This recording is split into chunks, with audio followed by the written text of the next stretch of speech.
अष्टावक्र मुनि का दर्शन भारतीय अध्यात्म में अद्वैत वेदांत की सबसे निर्भीक और सीधी अभिव्यक्ति है। अष्टावक्र गीता का मूल संदेश एक ही वाक्य में समाया हुआ है, मैं शरीर नहीं हूँ, मैं शुद्ध चेतना हूँ। यही अष्टावक्र का मूल उद्देश्य है, मनुष्य को उसकी वास्तविक पहचान से परिचित कराना। शरीर की भ्रांति और आत्मा की सच्चाई। सामान्य मनुष्य स्वयं को शरीर मानता है। जन्म, मृत्यु, सुख, दुख, रोग, सुंदरता, कुरूपता, इन सबको वह मैं कहता है। अष्टावक्र इस धारणा को जड़ से तोड़ते हैं। वे कहते हैं कि शरीर जड़ है, नाशवान है, परिवर्तनशील है। जो बदलता है वो सत्य नहीं हो सकता। सत्य वही है जो सदा एक सा रहे। शरीर बचपन में अलग है, जवानी में अलग और बुढ़ापे में अलग। यदि शरीर ही मैं होता तो मैं भी बदलता रहता। लेकिन अनुभव बताता है कि भीतर कोई ऐसा है जो इन सब परिवर्तनों का साक्षी है।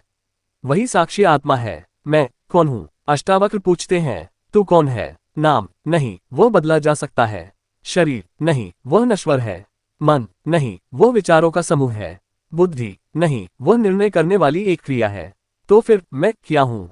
अष्टावक्र का उत्तर है, तू शुद्ध चैतन्य है, साक्षी है, जो सबको देखता है लेकिन स्वयं नहीं दिखता। यही आत्मज्ञान है। यही अष्टावक्र का मूल उद्देश्य है। अष्टावक्र और राजा जनक का संवाद। अष्टावक्र गीता राजा जनक और अष्टावक्र के संवाद का परिणाम है। राजा जनक एक महान राजा थे, लेकिन भीतर से जिज्ञासु थे। वे जानना चाहते थे मोक्ष क्या है।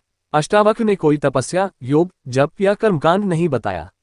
उन्होंने सीधा कहा, न तू करता है, न भोगता है, न तू शरीर है, न मन है, तू तो केवल साक्षी है। ये सुनकर जनक को तत्काल बोध हुआ। ये दिखाता है कि अष्टावक्र का मार्ग ज्ञान का मार्ग है, अभ्यास का नहीं। बंधन कैसे बनता है? अष्टावक्र के अनुसार बंधन का कारण कोई बाहरी वस्तु नहीं बल्कि अज्ञान है। जब हम स्वयं को शरीर मान लेते हैं तभी भय पैदा होता है, मृत्यु का भय, अपमान का भय, हानि का भय। मैं शरीर हूँ, यह विचार ही बंधन है। मैं शरीर नहीं हूँ, ये बोध ही मुक्ति है। बंधन कुछ करने से नहीं बनता बल्कि गलत पहचान से बनता है। मुक्ति कोई उपलब्धि नहीं। अष्टावक्र कहते हैं, मुक्ति कोई पाने की वस्तु नहीं है। तुम पहले से मुक्त हो। केवल ये भ्रम है कि तुम बंधे हुए हो। जैसे रस्सी को सांप समझ लेने से भय होता है, वैसे ही शरीर को आत्मा समझ लेने से दुख होता है। जैसे ही सही ज्ञान होता है, भय अपने आप समाप्त हो जाता है। सांप मारने की जरूरत नहीं होती क्योंकि सांप था ही नहीं। कर्म, धर्म और अष्टावक्र। अष्टावक्र कर्म को नकारते नहीं, लेकिन वे उसे अंतिम सत्य नहीं मानते। वे कहते हैं, जब तक अज्ञान है तब तक कर्म है, जब ज्ञान है तब न करता है न कर्म। ये बात सामान्य धार्मिक धारणाओं से अलग है। इसलिए अष्टावक्र को समझना आसान नहीं, लेकिन सत्य के बहुत निकट है। मौन का महत्व। अष्टावक्र का एक बड़ा संदेश मौन है।